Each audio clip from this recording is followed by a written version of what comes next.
The city was bustling, as always, honking horns, hurried footsteps, and the steady hum of people trying to outrun time. Amid it all, Emily Davis walked with confidence. A young woman in her late 20s, she had just landed a junior executive role at a high-end marketing firm in Manhattan. Clean suit, sleek heels, and coffee in hand, she looked like success. Every morning, she passed the same street corner on her way to work. And every morning, she saw the same old man. He sat slouched against the brick wall, beard long and graying, clothes torn, his hands trembling with age and cold. His eyes told stories of things lost, of decades worn by hardship. In front of him was a cardboard sign that simply read, "I once had a family. Now I only have silence." But Emily never looked twice, not because she was cold, but because she couldn't afford to be soft. Life had taught her that weakness was a luxury. After all, she had built everything from the ground up. Her mother had raised her alone. She never met her father, and her mom barely spoke about her own family.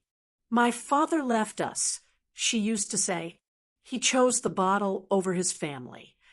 So Emily had no grandparents, no uncles, no extended family, just her and her mom, until cancer took her mother 2 years ago. Since then, she buried her grief in work. One Thursday morning, as autumn leaves began to carpet the sidewalk, Emily found herself in a hurry. She was late for a meeting. Her heels snapped against the curb, and she stumbled, spilling hot coffee onto her blouse. "Damn it," she muttered, crouching to gather her things. The old man rose from his corner. Slowly, he walked over with a faded handkerchief. Without a word, he bent down and offered it to her. She recoiled slightly, taken off guard. "I'm fine," she snapped, brushing off her skirt. He didn't flinch. His eyes remained on her, soft, understanding, oddly familiar. "I didn't mean to offend," he said gently. "You reminded me of someone I lost." Emily didn't respond. She just stood up, muttered, "Thank you," and walked away. But something about his voice lingered. It echoed in the hollow part of her heart that still missed her mom. That night, Emily lay awake. The old man's words echoed again.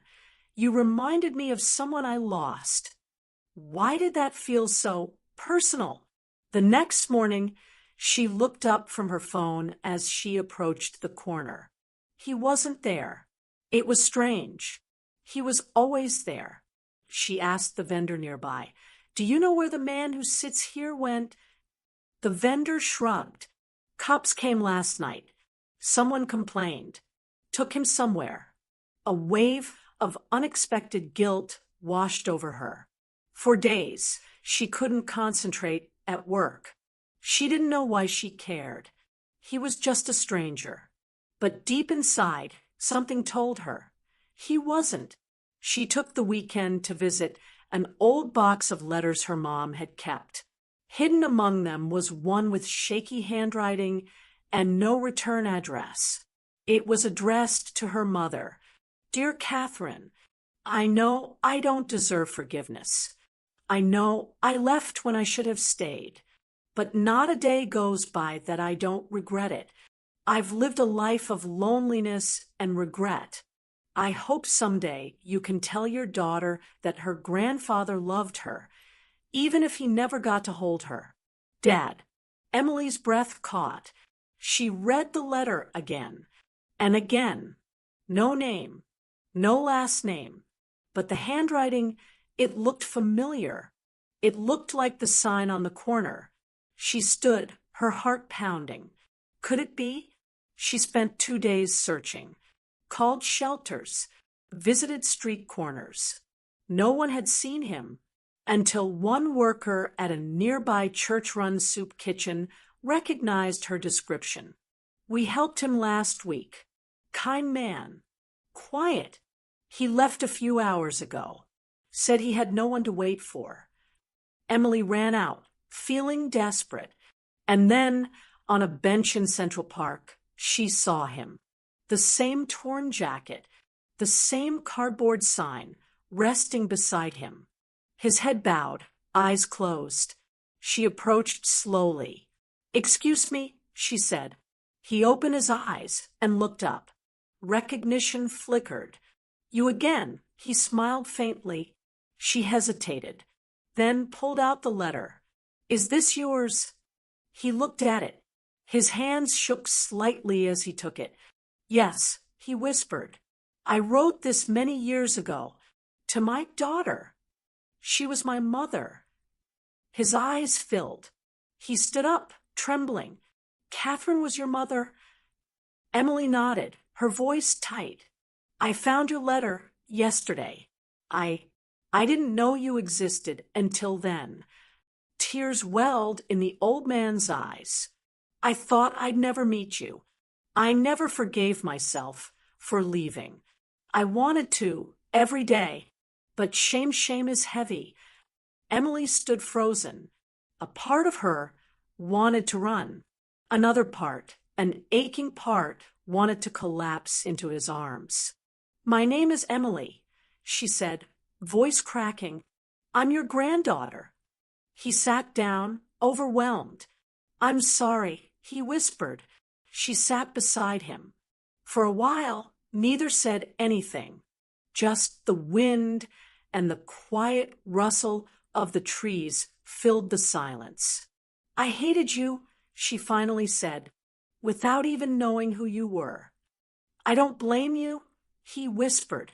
"I lost my mom 2 years ago," Emily added. "She never told me about you, just that you left." "I did," he said, "but not because I stopped loving her.